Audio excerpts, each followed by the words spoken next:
போர் நிறுத்தம் அப்படின்னு 2 பேருமே அறிவிச்சாங்க. அறிவிச்ச உடனே பாகிஸ்தான் பிரதமர் ஒரு அறிக்கை விட்டார், எங்களுக்கு தான் வெற்றி. டொனால்டு ட்ரம்ப் அமெரிக்க ஜனாதிபதி அதுக்கு பதில் கொடுத்திருக்காரு, உங்களுடைய 12 விண்வெளி தடங்கள் அழிக்கப்பட்டன, 500க்கும் மேற்பட்ட ஜெட் விமானங்களும் உங்களுடைய ஏவுகணைகளும் நொறுக்கப்பட்டிருக்கிறது, உங்களுடைய தீவிரவாதிகள் எல்லாம் ஓடி ஒளிந்து விட்டார்கள், இதற்கு பெயர் தான் வெற்றியா அப்படின்னு சொல்லி ட்விட்டர்ல எக்ஸ் பேஜ்ல உடனே போட்டார். பாகிஸ்தான் ராணுவ தளங்களை முற்றிலும் அழிச்சிட்டார். உதாரணத்துக்கு நூர்கான் அப்படிங்கிற ஒரு தளம், இந்த நூர்கான்கிற தளத்தின் மூலமாக தான் அணுகுண்டுகளை அவங்க ஏவ முடியும். இந்த நூர்கான் தளத்தை மிக ரகசியமா வச்சிருந்தாங்க. அணுகுண்டை ஏவக்கூடிய வசதிகள் எல்லாம் அங்க இருந்தது, மிக மிக ரகசியமாக வைக்கப்பட்டிருந்தது. அந்த நூர்கான் தளத்தை கரெக்டா கண்டுபிடிச்சு அடிச்சு நொறுக்கியிருக்காங்க. அமெரிக்காவே அதிசயப்பட்டு போயிட்டான். ஆச்சரியம், எப்படி இதிலிருந்து போகிறதுங்கிறத மிலிட்டரி இன்டெலிஜென்ஸை வச்சு கரெக்டாக அடித்து நொறுக்கிட்டாங்களே.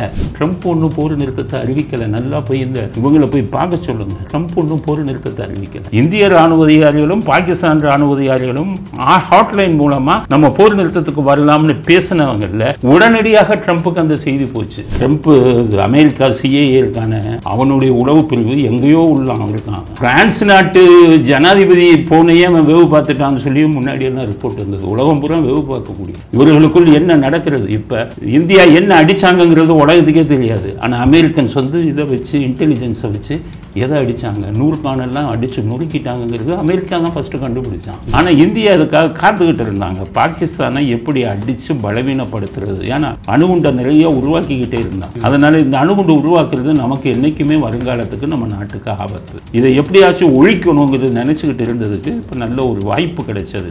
27 உயிர்களை பலி கொடுத்து நம்ம அதை அச்சீவ் பண்ணிட்டோம். கிட்டத்தட்ட 130 கோடிய மக்களுடைய உயிரை காப்பாற்றிருக்கோம். ஸ்டாலின் அவர்கள் இதுக்கு ஆதரவா, ராணுவத்திற்கு ஆதரவா ஒரு பெரிய பேரணி நடத்தினாரு.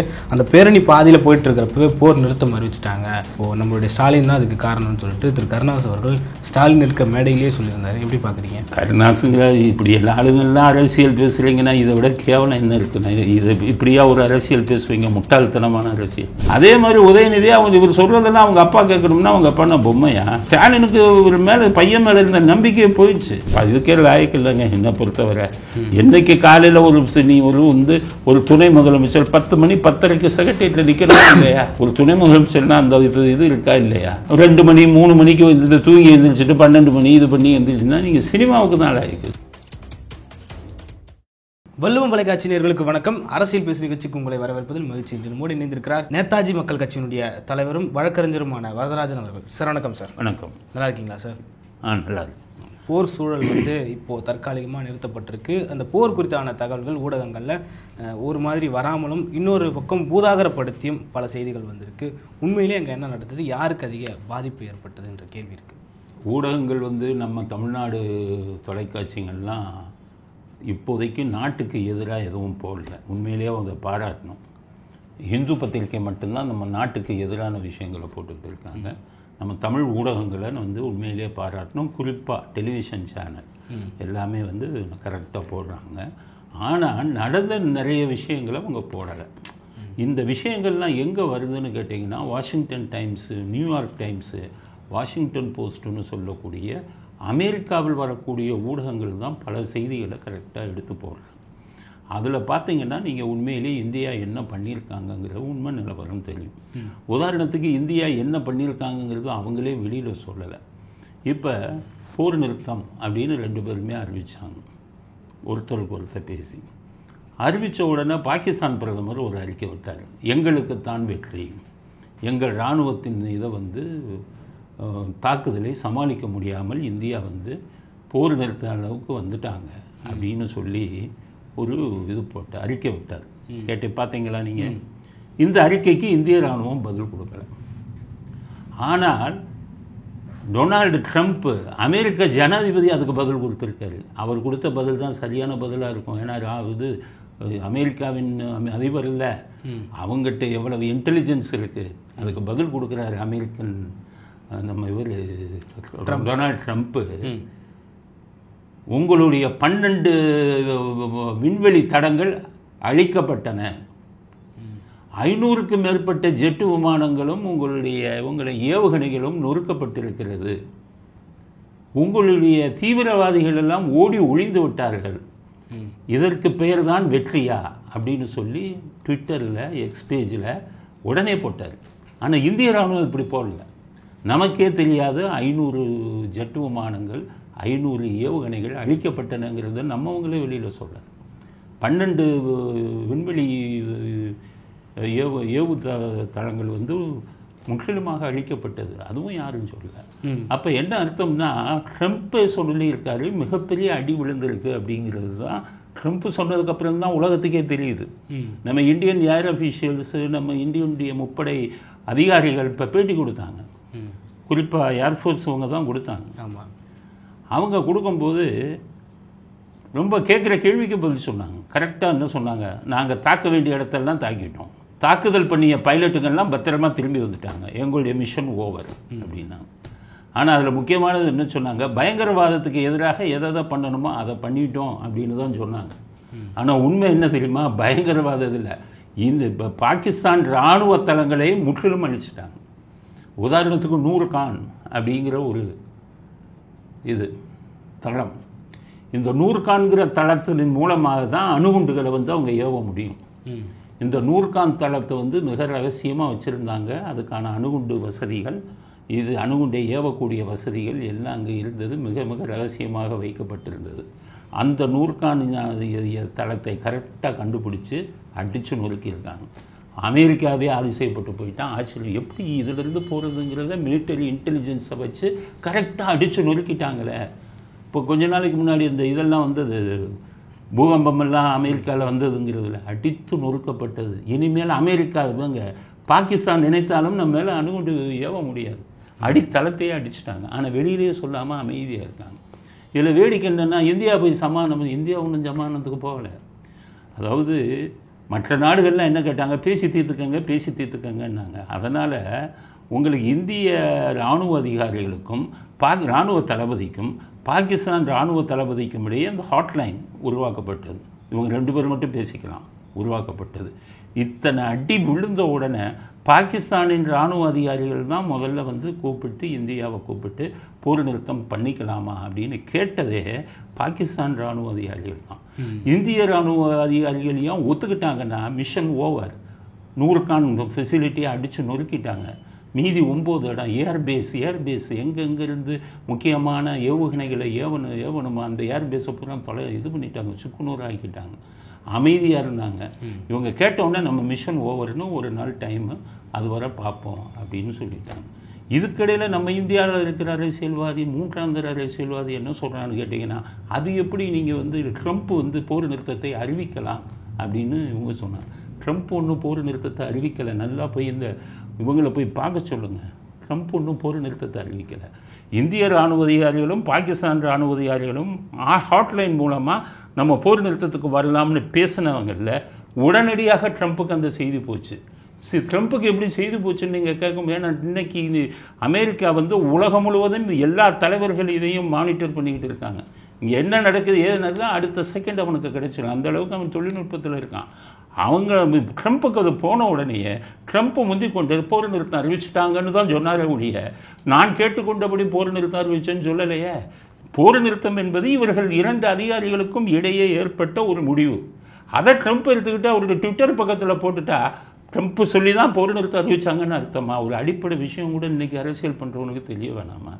2வது, ட்ரம்ப்பு காஷ்மீரில் நான் மீடியேட் பண்ண தயாருங்கிறாரு. நான் வந்து 2 பேர்த்துக்கு முடியாது பஞ்சாயத்து பண்ண தயாருங்கிறாரு. பஞ்சாயத்து பண்ணுன்னு நம்ம நாட்டில் இருந்து பிரதமரோ மற்றவங்களோ இவன்கிட்ட கேட்டாரா ட்ரம்ப்கிட்ட? ட்ரம்ப்பாக சொல்கிறாரு நான் வந்து பஞ்சாயத்து பண்ணுறேன்னு. அதுக்கு நம்ம என்ன பண்ண முடியும்? உடனே ட்ரம்ப் எப்படி பஞ்சாயத்து பண்ணுறதுனா அது அவர்கிட்ட போய் கேளுங்க. ட்ரம்ப் ஒரு விளம்பரத்தை விரும்புகிறவர், தனக்கு விளம்பரம் கிடைக்கணுங்கிறதுக்காக இந்த மாதிரி அறிக்கைகளை விடுவார். உடனே அதை வந்துக்கிட்டு நம்ம அரசாங்கம் எடுத்த முடிவுன்னு நீங்கள் சொல்ல முடியுமா? உடனே ட்ரம்ப் சொன்ன உடனே மறுபடியும் அவர் பிரதமர் என்ன சொல்லியிருக்காரு, இல்லை யாருடைய மத்தியஸ்தமும் எங்களுக்கு தேவையில்லைன்னு சொல்லிட்டாருல்ல. ஒருத்தர் வந்து நான் மத்தியஸ்தம் பண்ண தயார், நம்ம எப்படி குற்றவாளி ஆக முடியும்? அது சொன்னவருடைய கருத்து. நம்ம போய் நீ மத்தியஸ்தம் பண்ணி வையின்னு அவங்ககிட்ட போய் கேட்டிருந்தால் நீங்கள் வந்து குற்றம் சொல்லலாம். இந்திரா காந்தி வந்து 1971 நடந்த போருக்கும் இதையும் ஒப்பிடுறாங்க. அப்போ நடந்த போர் வேறு.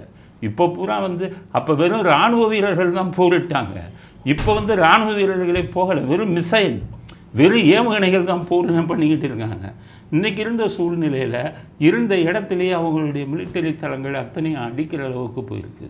அதனால் இன்றைக்கி இங்கே இருந்தே அவருடைய மிலிட்டரி தளங்களை பூரா அழித்ததுக்கப்புறம் பாகிஸ்தான் தானாக வந்து ஒன்றும் பவர்லெஸ்ஸாக போயிடுவாங்க. ஒன்றுமே அவங்களால செய்ய முடியாது. அவங்கள இயங்க விடாமல் தடுத்துருக்காங்க. அது வந்து மிகப்பெரிய வெற்றி. 71 நடந்த போர் வேறு. 71 நடந்த போரை நாங்கள் சின்ன வயசில் இருக்கும்போதும் பார்த்தவங்க. அப்போ நடந்த போர் வேறு. அப்போ பங்களாதேஷில் பேராசூட்டில் போய் இந்திய இராணுவம் போய் இறங்குச்சு. பங்களாதேஷில் பாகிஸ்தான் இராணுவம் அதை எதிர்பார்க்கலை. இந்தியா இராணுவம் 1 லட்சம் பேர் போய் இறங்கணுன்னா பாகிஸ்தான் இராணுவம் சரண்டர் ஆகிட்டாங்க. அங்கே எண்ணிக்கை கம்மியாக இருந்தது. அது வந்து மனிதர்களுக்கு இடையே நடந்த போர். இது வந்து மிசைல்ஸுக்கு இடையில், அதாவது ஏவுகணைக்கு இடையில் நடக்கிற போர் இது. அதனால் இது முடிவுக்கு வந்துருச்சு. இப்போ இனி பாகிஸ்தானால் போரிட முடியாது, அப்படி ஒரு சூழ்நிலை வந்து விட்டது. ஸோ போர் முடிவுக்கு வந்துருச்சு தான். என்னன்னு கேட்டிங்கன்னா, இதை பயன்படுத்தி இப்போ பாகிஸ்தானையே இந்தியா பிடிச்சிடலாம். அவங்களால ஏவுகணைகளும் ஏவ முடியாது. ட்ரம்ப் சொன்னபடி 500க்கு மேற்பட்ட ஏவுகணைகளும் ஜெட் விமானங்களும் சுட்டு வீழ்த்தப்பட்டது அப்படிங்கிறத ட்ரம்ப்பே ட்விட்டரில் போடுறாருங்கும்போது அவங்களுடைய நிலைமை என்ன? ஆனால் இங்கே இருக்கிற ஒரு சில பேருமே என்ன நினச்சிக்கிட்டு இருக்கான், என்ன சொல்லிக்கிட்டு இருக்கான், அது எப்படி ட்ரம்ப்புக்கு நியூஸ் போச்சு? இதெல்லாம் ஒரு முட்டாள்தனமான கேள்வி இல்லை? ட்ரம்ப்பு அமெரிக்கா சிஏஏ இருக்கான அவனுடைய உளவு பிரிவு எங்கேயோ உள்ளான் இருக்காங்க. பிரான்ஸ் நாட்டு ஜனாதிபதி போனையே அவன் வேவு பார்த்துட்டான்னு சொல்லி முன்னாடியெல்லாம் ரிப்போர்ட் வந்தது. உலகம் பூரா வேவு பார்க்க முடியும். இவர்களுக்குள் என்ன நடக்கிறது? இப்போ இந்தியா என்ன அடித்தாங்கங்கிறது உலகத்துக்கே தெரியாது. ஆனால் அமெரிக்கன்ஸ் வந்து இதை வச்சு, இன்டெலிஜென்ஸை வச்சு எதை அடித்தாங்க, நூறுக்கானெல்லாம் அடித்து நொறுக்கிட்டாங்கங்கிறது அமெரிக்கா தான் ஃபஸ்ட்டு கண்டுபிடிச்சான். அவன் தான் உலக அன்னைக்கு நடந்த அந்த நம்ம ஏர்ஃபோர்ஸ் அதிகாரிகள் கூட்டத்தில் அவங்க சொல்லலையே, நாங்கள் 100 இதை அடிச்சிட்டோம், இனிமேல் பாகிஸ்தானால் அணுகுண்டே ஏவ முடியாது அப்படிங்கிறதெல்லாம் சொன்னாங்களே அவங்க பேட்டியில். முக்கியமான விஷயங்கள் அவங்க சொல்லலை. அதோட விளம்பரத்தை தேடவில்லை. அது உண்மையிலே பாராட்டணும். அரசியல்வாதிகள் நம்மகிட்ட பேசுவாங்க. முன்னாடி எல்லாம் அரசியல் அது இந்திரா காந்தி தான் பேசுவாங்க, இவங்க பேச மாட்டாங்க. அதிகாரிகள் இவங்க என்ன பண்ணுறாங்க, நிலைமையை அதிகாரிகள் வச்சு தானே வளர்க்குறாங்க. ராஜ்நாத் சிங்கா வந்து நம்மகிட்ட சொல்கிறாரு, இராணுவம் சம்மந்தப்பட்டது அதிகாரிகளே பேசட்டும் அப்படின்னு சொல்லி சம்மந்தப்பட்ட அதிகாரிகள் தானே பேசுகிறாங்க.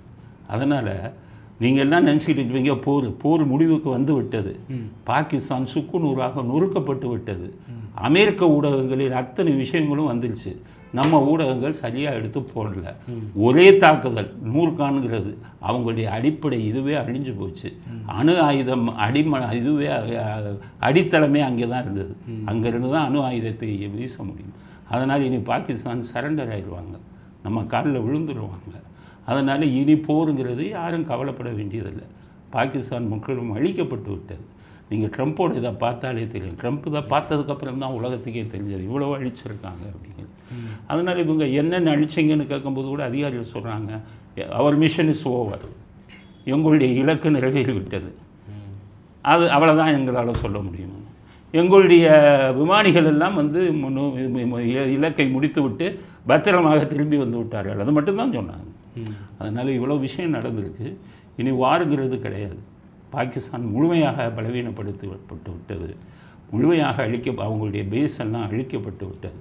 இனி அவங்க பேச்சுவார்த்தைக்கு வர்றதை தவிர வேறு வழி இல்லை. புரியுது. அப்படிங்கிறது தான் உண்மை. போரை நிறுத்த சொல்லி ஏதாவது மேல் நாடுகள் ஏதாவது வந்து அழுத்தம் கொடுத்தாங்களா இந்தியாவுக்குன்ற ஒரு கேள்வி இருக்குது. பொதுவாக போர் நடந்தால் மற்ற நாடுகள் அழுத்தம் கொடுப்பாங்க. முன்னாடியெல்லாம் போர் நடந்தால் கண்டுக்க மாட்டாங்க. ஈரானுக்கும் ஈராக்குக்கும் 10 வருஷம் நடந்துக்கிட்டு இருந்தது, எவனும் கண்டுக்கலை. ஏன்னு இப்போ விஷயம் எப்படின்னா, ஒரு போர் வந்தால் மற்ற நாடுகளை பாதிக்குது. இன்றைக்கி பொருளாதாரம் உலக அளவில் போயிடுச்சு. இங்கே ஒரு போர் நடந்தால் மற்ற விலைவாசிகள்லாம் ஏறுது, எண்ணெய் கிடைக்கிறது பிரச்சனையாக இருக்குது, உலக மார்க்கெட்டில் டாலரோட மதிப்பு கூடுது இல்லை குறையுது, அது வந்து உலக வியாபாரத்தை எல்லாம் பாதிக்குது, உலக அளவில் உள்ள ஷேர் மார்க்கெட்டெல்லாம் வந்து பாதிக்குது, பல லட்சக்கணக்கான கோடிகள் எல்லா நாடுகளுக்கும் நஷ்டம் வருது. அதனால் எல்லா நாடுகளும் இப்போ வந்துக்கிட்டு ட்ரம்ப் வந்தவுடனே இஸ்ரேலுக்கும் இவங்களுக்கும் நடந்த ஈரானுக்கும் நடந்த அந்த போர் எல்லாம் வந்து எதுக்கு நிறுத்தினார்? அமெரிக்காவையும் பாதிக்கும் இந்த மாதிரி இதுங்கள்லாம். இப்போ ரஷ்யாவுக்கும் உக்ரைனுக்கும் நடக்கக்கூடிய போரை நிறுத்த போகிறேன்னு ஏன் சொல்கிறாரு? பாதிக்கும். உலக அளவில். அதனால் உலக நாடுகளில் மிக முக்கிய தலைவர்கள்லாம் போரை நிறுத்தணுங்கிறதுல குறியாக இருப்பாங்க. அப்படித்தான் நம்மகிட்டையும் சொன்னாங்க, ஒவ்வொருத்தரும் வேணாம் போரை பேசி தீர்த்துக்கங்க, எங்களையும் பாதிக்கும், உலக பொருளாதாரத்தை பாதிக்கும் அப்படின்னு தான். அதனால் அவங்க பேசியிருக்கலாம், பல பேர் இவரே வந்து இப்போ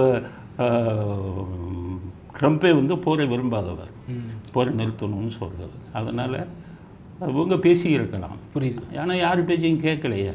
இந்தியா வந்து கரெக்டாக தங்களுடைய இலக்கை முடித்துவிட்டோம். ஆனால் ஒரே ஒரு விஷயத்தை மறைச்சிட்டாங்க, பயங்கரவாதத்துக்கு எதிரான போர், பயங்கரவாதிகள் இருக்கிற இதெல்லாம் உடைச்சிட்டோம் அப்படின்னு தானே அவங்க சொன்னாங்க. ஆனால் பாகிஸ்தானின் மிலிட்டரி இலக்கம் தான் அடித்து உடைச்சி பலவீனப்படுத்தியிருக்காங்க. அதை மட்டும் அவங்க வெளியில் மாற்றி சொல்லியிருக்காங்க. பயங்கரவாதத்துக்கு எதிரான போருங்கிற பேரில் பாகிஸ்தானுடைய இராணுவ தளங்களை எல்லாத்தையும் ஒன்றும் இல்லாமல் பண்ணிட்டான். அமெரிக்காவே பார்த்து வியந்து விட்டார்கள், இந்தியாவிட்ட இவ்வளோ ப்ரெசிஷன் இருக்கா. ஏன்னா அவங்களுக்கு எப்படின்னா, அவங்களுக்கு எதிர்ப்பானவங்களே வந்து ரஷ்யா, சைனா, இவங்ககிட்ட தான் ரொம்ப அட்வான்ஸ் எக்யூப்மெண்ட் இருக்காங்க. இந்தியாட்ட இந்த அளவுக்கு அட்வான்ஸ் டெக்னிக்கு வச்சு சரியாக இலக்கை சரியாக அடிப்பாங்களா அப்படிங்கிறது அவங்க எதிர்பார்க்கலை. வல்லரசுகள்னு சொல்லக்கூடிய மற்ற நாடுகள் செய்திருந்தால் அது வந்து கண்டுக்காமல் இருக்கலாம். இந்தியாவை வந்து வல்லரசு இல்லையே, அவர்களே இந்த அளவுக்கு இராணுவ தளங்களை சரியாக வைத்து ரொம்ப பல நாட்களாக இதை பிளான் பண்ணி எல்லாத்தையுமே சேர்த்து வச்சுருக்காங்க. எல்லாத்தையுமே எடுத்துகிட்டு தான் சண்டைக்கு போயிருக்காங்க. புரியுது. அப்படிங்கிறது தான் பயங்கரவாதிகளுக்கு எதிரான போர் அப்படின்னு சொன்னது. இந்த போரோட துவக்கமே அங்கேருந்து வந்தது. ஆனால் பயங்கரவாதிகளுக்கு எதிராக பிஜேபி வந்து 10 ஆண்டுகளுக்கு முன்பே நாங்கள் டீலிமிட்டேஷன் அமல்படுத்திட்டோம்னா பயங்கரவாதிகள், தீவிரவாதிகள் இந்த நாட்டில் யாருமே இருக்க மாட்டாங்க அப்படின்னு சொல்லியும் பாதுகாக்க தவறிட்டாங்களா அப்படின்ற ஒரு கேள்வி. இல்லை, எப்போவுமே காஷ்மீர் வந்து ஒரு வல்னரபிள் பிளேஸ். காஷ்மீர் பார்டரில் இருக்கிறதுனால இந்த தீவிரவாதிகள் பாகிஸ்தான்லாம் உள்ளே வந்துடுவான், அங்கேருந்து அட்டாக் பண்ணுவான். சரி, இது வந்து எப்போவுமே கிட்டத்தட்ட நாம் சுதந்திரம் அடைந்ததுலேருந்து அங்கே பிரச்சனைகள் இருந்துக்கிட்டு தான் இருக்குது. அதனால் இது வந்து இங்கே வந்து ஒரு எலெக்டட் கவர்மெண்ட் வந்துடுச்சு. உமர் அப்துல்லாங்கிறவர் முதலமைச்சர் ஆகிட்டார். லாண்ட் ஆர்டர்லேருந்து எல்லாமே அவர்கிட்ட போயிடுச்சு. அதனால் அவர் தான் அதை பாதுகாத்துருக்கணும். ஏன்னு கேட்டிங்கன்னா, சுட்டது பார்க்கில் சுட்டுருக்கான். இப்போ அங்கே இருக்கக்கூடிய லோக்கல் போலீஸ் வந்து அந்த மாதிரி இடங்களில் இவங்க வந்து பாதுகாப்புக்கு போட்டிருக்கணும். மிலிட்டரி அங்கே வர முடியாது.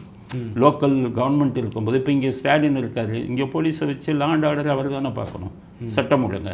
இங்கே வந்துக்கிட்டு மத்திய துருப்புக்கள்லாம், மத்திய படைகள்லாம் இங்கே வர முடியாது. அது மாதிரி அது ஒரு மாநிலம், அது ஒரு யூனியன் டெரிட்டரி ஆக்கிட்டாங்க. அதற்கான சட்டம் ஒழுங்கு பிரச்சனையை உமர் அப்துல்லா தான் பார்த்துருக்கணும். அதனால தான் அது எதிர்பார்க்காம நடந்தது. ஆனால் இந்தியா அதுக்காக காத்துக்கிட்டு இருந்தாங்க, பாகிஸ்தானை எப்படி அடித்து பலவீனப்படுத்துறது. ஏன்னா அணுகுண்டை நிறைய உருவாக்கிக்கிட்டே இருந்தாங்க. அதனால் இந்த அணுகுண்டு உருவாக்குறது நமக்கு என்றைக்குமே வருங்காலத்துக்கு நம்ம நாட்டுக்கு ஆபத்து. இதை எப்படியாச்சும் ஒழிக்கணுங்கிறது நினச்சிக்கிட்டு இருந்ததுக்கு இப்போ நல்ல ஒரு வாய்ப்பு கிடைச்சது. 27 உயிர்களை பலி கொடுத்து நம்ம அதை அச்சீவ் பண்ணிட்டோம். கிட்டத்தட்ட 130 கோடிய மக்களுடைய உயிரை காப்பாற்றிருக்கோம். அவங்க 27 பேர் உயிரை எடுத்தாங்கல்ல, அது நாம் இழந்து. அது அப்படி நம்ம எடுத்துக்கலாமா? 26 பேரோட உயிரை வந்து பலி கொடுத்து நாங்கள் வந்து இல்லை, பலி கொடுத்தது நாம் எதிர்பார்க்காதது. அவன் வந்து அடிச்சிட்டான். ஆனால் நமக்கு நஷ்டம் 27 பேர் உயிர். ஆனால் நமக்கு இனிமேல் லாபம், இந்த தாக்குதலில் லாபம் வந்து 130 கோடி மக்களுடைய உயிர் பாதுகாக்கப்பட்டது. அத்தனை கிட்டத்தட்ட 132 அணுகுண்டுகளுக்கு மேலே வச்சுருந்தாங்கன்னு ஒரு செய்தி சொல்லுது பாகிஸ்தான். ஒரு அணுகுண்டு போட்டாலே நாடே இல்லாமல் போயிடும். அப்போ அவங்க கையில் இத்தனை அணுகுண்டு இருக்கும்போது அதன் தீவிரவாதிகள் வேறு அங்கே இருக்காங்க. தீவிரவாதிகளே அணுகுண்டை வந்து ரெடி பண்ணுறதுக்கான வேலைகள்லாம் பண்ணிக்கிட்டு இருந்தாங்கன்னு சொல்லி முன்னாடி செய்திகள் இருந்தது. அதனால இது எல்லாத்தையும் வச்சு பார்க்கும்போது இந்த தாக்குதல் இன்னும் வெளி உலகத்துக்கு தெரியலை. இந்தியாவும் தன்னை பெருமைப்படுத்திக் கொள்வதற்காக சொல்லலை. ஆனால் அமெரிக்க ஊடகங்கள் தான் இதில் வந்து சரியான இதை எடுத்து சொல்லிட்டாங்க.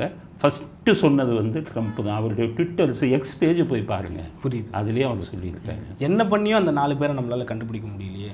இல்லை, 4 பேருங்கிறது அவங்க போய் தீவிரவாதிகள் பாகிஸ்தான் இராணுவத்தில் அதில் ஒரு அந்த சுட்டு கொன்ற ஒரு தீவிரவாதி வந்து பாகிஸ்தான் இராணுவத்தில் இருந்தவன் அப்படின்னு இராணுவ உடையோடு வந்து படங்கள்லாம் வந்ததா இல்லையா? அப்போ இராணுவம் தான் அதை தூண்டி விட்டுருக்கான்.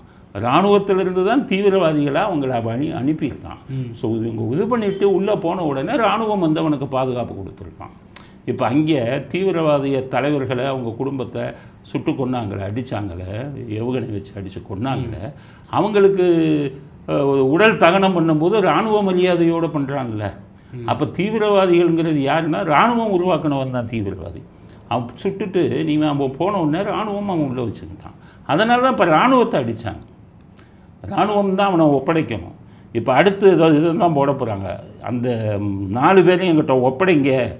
இப்போ சீஸ்ஃபயரில் போர் நிறுத்தத்தில் உடன்படிக்கையில் ஒரு கண்டிஷன் என்னன்னு கேட்டிங்கன்னா, இந்தியாவோட கண்டிஷன், நான் போரை நிறுத்துகிறேன், அந்த 4 தீவிரவாதிகளை எங்கிட்ட ஒப்படைங்க அப்படின்னு தான் கேட்குறாங்க. அதனால் தீவிரவாதிகளை பிடிக்க முடியலைங்கிறதுக்கு அதற்கு அவர்கள் கொடுத்த விலை, அவங்களோட மிலிட்டரி பேஸ் பூரா அழிந்து விட்டது. அதுதான் அவர்கள் 4 தீவிரவாதிகளை அவங்க திருப்பி கொடுக்க மறுத்ததினால் அவர்கள் கொடுத்த விலை என்ன? 500 ஜெட் விமானங்கள், 500க்கும் மேற்பட்ட ஜெட் விமானங்கள், ஏவுகணைகள் அளிக்கப்பட்டன. அதுதான் அதுக்கு அவங்க கொடுத்த விலை. அவங்க நியூக்ளியர் பேஸ் அணுகுண்டுடைய அடித்தளமே அழிக்கப்பட்டு விட்டது. முக்கியமான விண்வெளி தளங்கள், வான்வெளி தளங்கள் எல்லாமே அழிக்கப்பட்டு விட்டது. எதுக்கு அப்போ வான்வெளி தளங்கள், விண்வெளி தளங்கள்? விண்வெளி தளங்கள்ங்கும்போது ஏவுகணைகளை வச்சிருந்தோம், அதில் ஏவுவாங்க. அது சாதாரண ஏர்போர்ட்டுக்கும் அதுக்கும் வித்தியாசம் இருக்குது. அந்த மாதிரி தளங்கள், ஏவுகணைகளை அனுப்பக்கூடிய தளங்கள் அத்தனையும் அழிக்கப்பட்டு. இல்லை, பதில் தாக்குதல் பாகிஸ்தானம் பண்ணி ஒரே நாள் ஆப்ரேஷனில் திருப்பி அவங்க ஏவுகணையோ வெடிகுண்டோ வீச முடியாத அளவுக்கு அடி மட்டத்தை பூரா அழிச்சிட்டாங்க. இதில் அமெரிக்கன் இதில் வரக்கூடிய செய்தி நிறுவனங்கள்லேருந்து வரக்கூடிய செய்திகள் பேஸ் அழிக்கப்பட்டு விட்டது, அடித்தளம் அழிக்கப்பட்டு விட்டது. இனி அவர்களால் எதையும் வீச முடியாது, ஏவ முடியாது அப்படிங்கிறது தான். அதை கரெக்டாக ப்ரெசிஷனாக இதோடு பண்ணியிருக்காங்க அப்படிங்கிறது தான். நம்ம இப்போ அரசியல் பேசக்கூடாது. பிஜேபி பிடிக்காதா? திட்டிக்குங்க. எப்போ? சாதாரண டைமில். நான் கூட ஜிஎஸ்டியில் பிஜேபியை திட்டத்தை நான் இப்போ திட்டணுங்கிற அவசியம் இல்லை. இது நாடு சம்மந்தப்பட்டது. 2 நாடுக்கு அதில் மூடிக்கிட்டு இருக்காங்க. ஒரு 2 அரசியல் கட்சி மோதக்கூடிய எலெக்ஷனில் நீங்கள் அரசியல் பேசலாம். 2 நாடு மோதும்போது நீங்கள் வாயை திறக்காமல் இருக்கணும். ஒருவேளை நம்ம நாட்டுக்கே நிறையா எதிரிகளால் லாஸ் வந்தது, அழிக்கப்பட்டது, நம்முடைய விமானங்கள் அப்படி வந்தால் கூட அதை பேசக்கூடிய தருணம் இது இல்லை. நீங்கள் அப்போ இந்த தருணத்தில் அதை பற்றி பேசக்கூடாது. இந்த தருணத்தில் அரசியல் இருக்கக்கூடாது. இந்த தருணத்தில் நாட்டோட நலன் தான் இருக்கணும். இங்கே இருக்கிற கீழ்த்தரமான அரசியல்வாதிகள்லாம் அரசியலாக்கிக்கிட்டு இருக்கான். நாடு, இந்த நாடுன்னு ஒன்று இல்லைன்னா உங்களுக்கு சாப்பாடு கிடைக்குமா? இல்லை குடியிருக்க இடம் கிடைக்குமா? இந்த நாடே அழிக்கப்பட்டு போச்சுன்னா என்ன பண்ணுவீங்க? அதனால் அரசியல் பேசக்கூடிய நேரம் இல்லை. சில முட்டாள்கள்லாம் அரசியல் பேசிக்கிட்டு இருக்கான்.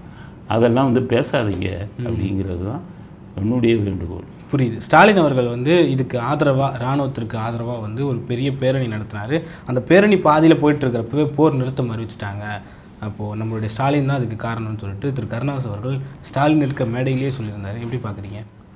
கருணாஸுங்கிற இப்படி எல்லா ஆளுங்கள்லாம் அரசியல் பேசுகிறீங்கன்னா இதை விட கேவலம் என்ன இருக்குன்னா, இதை இப்படியா ஒரு அரசியல் பேசுவீங்க? முட்டாள்தனமான அரசியல். ஸ்டாலின் அவர்களை நம்ம பாராட்டணும். ஏன்னு கேட்டிங்கன்னா, திராவிட இயக்கங்கள் எப்போவுமே நாட்டுப்பற்றுக்கு எதிரான இயக்கங்கள்.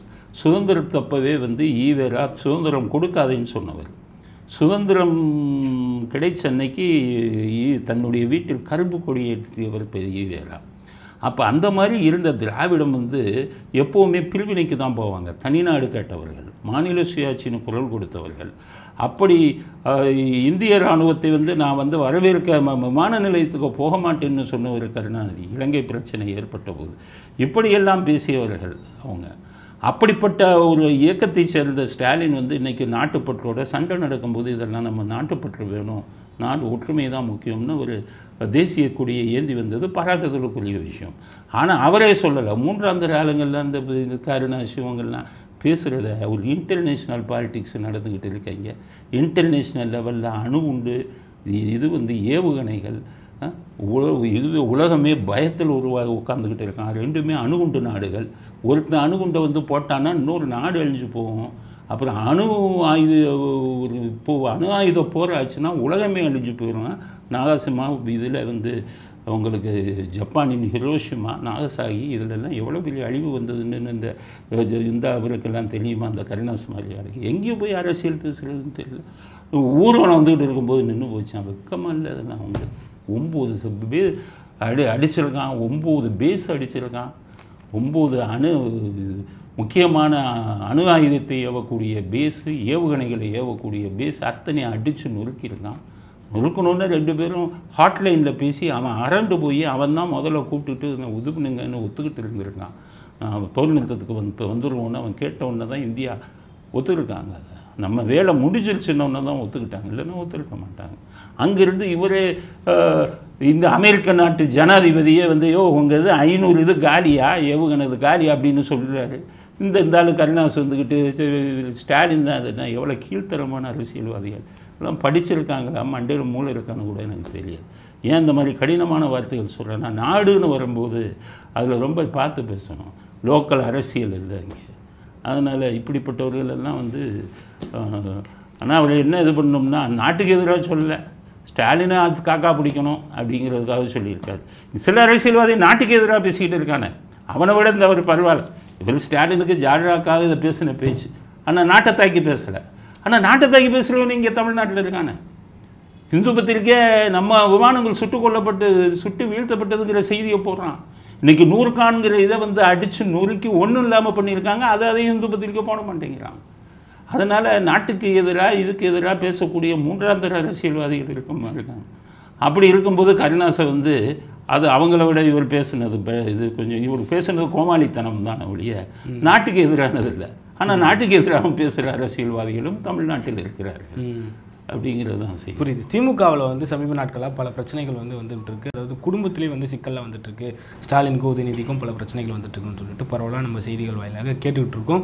அதாவது பொதுச் செயலாளர் உதயநிதி அவர்களுக்கு தரணும்னு சொல்லிட்டு கிச்சன் கேபினெட்ல இருந்து பலரும் சொல்றாங்க. அதுக்கு ஸ்டாலின் மறுப்பு தெரிவிக்கிறாருன்னு சொல்றாங்க. எப்படி பார்க்குறீங்க? இது காசிப்னு சொல்லுவாங்க. இது ஒரு வதந்தி. இது வந்து உண்மையான செய்தி இல்லை. நடக்கக்கூடிய விஷயங்கள் எல்லாம் பார்க்கும்போது ஒரு வதந்தியாக இருக்க வாய்ப்பு இருக்குது. வதந்தி தான் அது. ஆனால் உண்மையாக இருக்கவும் வாய்ப்பு இருக்குது. ஏன்னா சமீப காலமாக உதயநிதி முக்கியமான கூட்டங்கள்லாம் கலந்துக்கிறது. அன்னைக்கு இந்த இதுக்கு போருக்கு ஆதரவு இது இந்தியாவுக்கு ஆதரவான அந்த ஒரு ஊர்வலத்தில் கூட ஸ்டாலின் கொடியை பிடிச்சிட்டு வர்றாரு, உதயநிதி டிஷர்ட்டை போட்டுட்டு கொடியை பிடிச்சிட்டு கூட வரல. இந்த தயாநிதி மாறங்களும் கொடியை பிடிக்கல, பார்லிமெண்ட்டு மெம்பர். ஸோ இவங்கள்லாம் இப்போ இதெல்லாம் இவர் நடந்து கொள்ளும் விதத்தை பார்க்கும்போது உதயநிதி அவர் வந்து அவங்க அப்பாவோட இவருக்கு வந்து கருத்து வேறுபாடு இருக்குது அப்படின்னு ஒரு இதை வந்து யூகத்தை கொடுக்குது. எங்களுக்கு வந்த செய்திகள் படி வந்து உதயநிதி அரசியலுக்கு லாயக்கில்லை அப்படிங்கிறது தான் ஸ்டாலினுக்கே அந்த எண்ணம் வந்துருச்சு. ஏன்னு கேட்டிங்கன்னா, ஸ்டாலின் வந்து கருணாநிதி இருக்கும்போது ஸ்டாலின் வந்து இளைஞரணி செயலாளராகத்தான் இருந்தார் ரொம்ப வருஷமாக. பல ரெக்கமெண்டேஷன் அப்பாட்ட போய் கொடுப்பாரு, அவர் ஏற்றுக்கவே மாட்டார். 1-2 செஞ்சு கொடுப்பார். ஆனால் ஸ்டாலின் அப்பெல்லாம் கோவிச்சதில்லை. கூட்டங்களில் இந்த மாதிரி கலந்துக்கிறாமெல்லாம் பாய்காட் பண்ணதில்லை. அவங்க அப்பா சொன்னதை கேட்டுக்குவார். காரணம் அப்பாவுக்கு அனுபவம் அதிகம். அதே மாதிரி உதயநிதி இவர் சொல்கிறதெல்லாம் அவங்க அப்பா கேட்கணும்னா அவங்க அப்பான்னா பொம்மையா? அவருக்கு நிறைய அனுபவம் இருக்குது. அவர் சில விஷயங்களை செய்யாமல் இருக்காருன்னா அதை புரிஞ்சுக்கணும். அப்போ ஸ்டாலினுக்கு இவர் மேலே பையன் மேலே இருந்த நம்பிக்கையே போயிடுச்சு. ஏன்னா இவ்வளவு சிறுபிள்ளைத்தனமா ஸ்டாலின் வந்து ஒரு 4 நாளைக்கு முன்னாடி ஒரு மாவட்ட செயலாளர் வீட்டு கல்யாணத்தை நடத்தி வைக்கிறாரு. அந்த மாவட்ட செயலாளரை மாற்றிட்டு வேற ஆளை போடணுன்னு உதயநிதி ரெக்கமெண்டேஷன் கொடுக்குறாரு. எப்படி செய்வார் அவர்? இப்போ தானே அந்த கல்யாணத்தை நடத்தி வச்சார். எப்படி? அதனால் இவர் சிறுபிள்ளைத்தனமா இவர் இதுக்கே லாயக்கு இல்லைங்க என்னை பொறுத்தவரை. என்னைக்கு காலையில் ஒரு துணை முதலமைச்சர் 10 மணி 10:30க்கு செக்ரட்டரியேட்டில் நிற்கிறதா இல்லையா? ஒரு துணை முதலமைச்சர்னா அந்த இது இருக்கா இல்லையா? 2 மணி 3 மணிக்கு வந்து தூங்கி எழுந்திரிச்சிட்டு 12 மணி இது பண்ணி எழுந்திரிச்சுன்னா நீங்கள் சினிமாவுக்கு தான் லாயக்கு. சினிமாக்காரன் தான் அப்படி வருவோம். சினிமாக்காரன் நைட்டு பூரா முடிச்சிருப்பான். காலையில் 1 மணி பகல் பூரா 1 மணி 2 மணிக்கு தான் எழுந்திருப்பான். அதுக்கப்புறம் தான் அவனுக்கு இதுவே. அந்த மாதிரி சினிமா நடிகர்கள்லாம் அப்படி தான் இருப்பான். ஷூட்டிங்கே 12 மணிக்கு தான் வருவான். அது மாதிரி ஒரு சினிமா நடிகராக சினிமா அந்த ரெஜிமெண்ட்டை இயக்கக்கூடிய ஒரு மனிதராக தான் அவருக்கு லாயக்கு. அவர் அரசியலுக்கு வந்து 10 மணிக்கு நீ செக்ரட்டரியேட்டில் இருக்கணுமே. அதுதானே இது. எம்ஜிஆர் அவ்வளவு சினிமாலெல்லாம் இருந்தவர். நான் காவல்துறையில் இருக்கும்போது பார்த்தீங்கன்னா நாங்கள் எங்கள் 10:30 மணிக்கு ஆஃபீஸ், 10 மணிக்கு அப்போ எம்ஜிஆர் இருக்கும்போது 10 to 5 10 மணி. நாங்கள் வந்து 9:45 9:50க்கு ஆஃபீஸ் வருவோம். நாங்கள் 9:45க்கு ஆஃபீஸ் வரும்போது எம்ஜிஆர் கார் போவோம் செக்ரட்டரியேட்டுக்கு, டிஜிபி ஆஃபீஸ் வெளியே போவோம். ஒவ்வொரு நாளும் பார்ப்போம். அதுதான் முக்கியம். முதல்வர்னா சும்மா வீட்டில் உட்காந்துக்கிட்டு வாட்ஸ்அப் 2-3 மணி வரை வாட்ஸ்அப் அனுப்பிட்டு காலையில் 12-1 மணிக்கு தூங்கிட்டு அப்புறம் எடுத்து டிஷர்ட்டை போட்டுட்டு செக்ரட்டரியேட்டுக்கு போகிறது வந்து இது கிடையாது. அதனால் இப்போ ஸ்டாலின் பார்க்குறீங்கல்ல, 6:30 மணிக்கெல்லாம் தியோசபிக்கல் சொசைட்டியில் வாக்கிங் போகிறாரு. முதலமைச்சர் இல்லை, அந்த பொறுப்பு வேணும்ல. அதனால் ஸ்டாலின் உதயநிதி நடந்து கொள்ளக்கூடிய விஷயங்கள் எல்லாம் பார்க்கும்போது இவர் சொல்லக்கூடிய பல விஷயங்களை ஸ்டாலின் செய்யவில்லை. காரணமாக அதெல்லாம் முட்டாள்தனம் இல்லை. சீனியர் அமைச்சர்கள் எல்லாருமேலேயும் ஏதாவது ஒரு வழக்கு இருக்குது, இடி வழக்கோ இல்லை சொத்து குவிப்பு வழக்கோ இருக்குது. அதனால் எங்கான ஆட்களை கொண்டு வரணும், நானும் ஒரு எங்கான டெப்டி சிஎம்மாக இருக்கேன் அப்படின்றது அவருடைய கருத்தாக இருக்குல்ல. நேற்று முளைத்த காணானுங்க, என்னத்தை தெரியும். அவன் சீனியர் 1008 அயோக்கியத்தனம் பண்ணுவான். ரைட்டு. ஒவ்வொருத்தரும் எப்படி தெரியுமா, இப்போ நேரு திருச்சியில் அத்தனை தொகுதியும் ஜெயிக்க வைப்பார் இருந்தார். அவர் யோகியர் இல்லை, எல்லா யோகியத்தனத்தையும் பண்ணுவார். கருணாநிதியாக வச்சுருந்தார். எலெக்ஷன் வரும்போது நேரும்பார், பார்த்துக்கையா தலைவரை ஒரு சீட்டு மிஸ் ஆகாது, நான் பார்த்துக்கிறேன்பார். அந்த மாதிரி தலைவர்கள் அவங்கெல்லாம் சாதாரண இல்லை. துரைமுருகனுக்கெல்லாம் இப்போ வயசாகி போச்சு. அப்போ வந்து சட்டசபையில் வந்து பூந்து விளாடினாள். அப்போ அதுக்காக தான் கையில் வச்சுக்கிட்டாரு. அடிதடி, பேஸ்டி வைக்கிறது, பெஞ்ச் மேலே ஏறுவது, இதெல்லாம் பண்ணவர் கருணாநிதி. அதனால் அப்படி ஒரு அடியாள் வேணும்டா நமக்குன்னு வச்சுக்கிட்டார். இவர் சொல்ல ஒவ்வொரு சீனியரும் ஒவ்வொரு வகையில் இது பிடிச்சோம். KKSSR ராமச்சந்திரன் எம்ஜிஆர்கிட்ட இருந்தார். KKSSR ராமச்சந்திரன் போனீங்கன்னா அந்த பக்கம் நீங்கள் விருதுநகர், சாத்தூர் எல்லா இடமும் ஜெயிக்க வைப்பார். ஸோ ஜெயிக்க வைக்கக்கூடிய ஆளுங்க. முத்துசாமி எம்ஜிஆர்கிட்ட இருந்தால். இந்த சேகர் பாபு எடுத்துக்கோங்க. அங்கே நீங்கள் வட சென்னையில் ஜெயிக்கணும்னா சேகர் பாபு வேணும். இப்போ ஜெயலலிதா வச்சுருந்தாங்க, அதை ஸ்டாலின் உபயோகப்படுத்திக்கல. நீங்கள் வயசான ஆள், புது ஆளுன்னு போட்டோன்னா சீட்டு தோற்று போவானே. நீங்கள் சொல்கிற புது ஆளுக்கு வந்து இந்த கெப்பாசிட்டியெல்லாம் இருக்காத, கொள்ளையடிப்பான், இது பண்ணுவான். என்ன நடக்கிறது தெரியுமா? உதயநிதிக்கு டெய்லி ரெக்கமெண்டேஷனாக வருதுங்க. எனக்கு மாவட்ட செயலாளர் கொடுங்க, எனக்கு அந்த பதவி வாங்கி கொடுங்கன்னு ஒவ்வொருத்தரும் ரெக்கமெண்டேஷனை பிடிக்கிறான். அதில் அவருக்கு சினிமா வட்டத்திலேருந்து நிறைய ரெக்கமெண்டேஷனை நம்ம ஆளுங்க எங்கெங்கே ஒரு வீக் பாயிண்ட்டாக அங்கெல்லாம் போய் பிடிச்சிக்கிறான். இவருக்கு வந்தால் அதை செஞ்சு கொடுக்கணும். அவருக்கு கட்சியை பற்றி கவலை இல்லை. அவன் என்ன ஆடு, அவன் ஜெயிக்க வைப்பானா, எதுவும் கிடையாது. விளையாட்டு பிள்ளை மாதிரி தானே இருக்காரு. ஆனால் ஸ்டாலின் அவங்க அப்பாட்ட இருந்து இதெல்லாம் கற்றுக்கிட்டாரு. இவர் சொல்கிறதெல்லாம் செஞ்சானா கட்சி இழுத்து மூடி போட்டு போக வேண்டியது தான். அதனால் இதெல்லாம் ஒன்றுமே தெரியல அவருக்கு அப்படிங்கிறது தான்.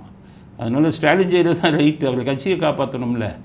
சின்ன வயசுலேருந்து இருக்கார்ல இளைஞரணியில், அவருக்கு எல்லா விஷயமும் தெரியும் அப்படிங்கிறது தான். அதனால் இவங்களுக்கு குடும்பத்துக்குள்ளே பிரச்சனை வந்தாலும் உதயநிதி பேச்சை கேட்டால் திமுக வந்து ஊற்றி மூடிட வேண்டியது தான். இல்லை, பல எம்எல்ஏக்களும் பல அமைச்சர்களுமே வந்து உதயநிதியை வந்து ஒரு பொறுப்புக்கு கொண்டு வரணும்னு சொல்லிட்டு விரும்புகிறாங்க. யாரும் பொறுப்பு கொண்டு வரணும்னா யாரும் விரும்பலைங்க. சும்மா இவங்களா கிளப்புல. யாருக்குமே உதயநிதியோட டாமினேஷன் பிடிக்கல. உதயநிதியை வயசுன்னு இருக்குல்ல, அவங்களுக்கு பாவம் எல்லாருமே 60 தாண்டியவங்க. இவர் 50 இருக்கிறவர்கள் காலில் வந்து விழுகிற விரும்புவாங்களா? யாருக்குமே அந்த எண்ணம் இல்லை. உதயநிதிக்கே விருப்பம் இல்லை. அரசியலில் ஜாலியாக சினிமாவில் சுற்றிக்கிட்டு இருக்கலாம்னு தான் நினைச்சுருக்கு. இழுத்து பிடிச்சி கூட்டிகிட்டு வந்திருக்காங்க. என்னைக்கு ஓடுவாருங்கிறது தெரியாது.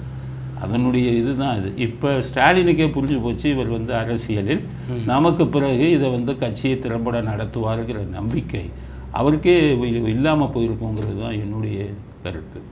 புரியுதுங்க. நடப்பு கால அரசியல் குறித்து விவாதத்துக்கு நன்றி. மற்றும் ஒரு கால சந்திப்பும் நன்றி.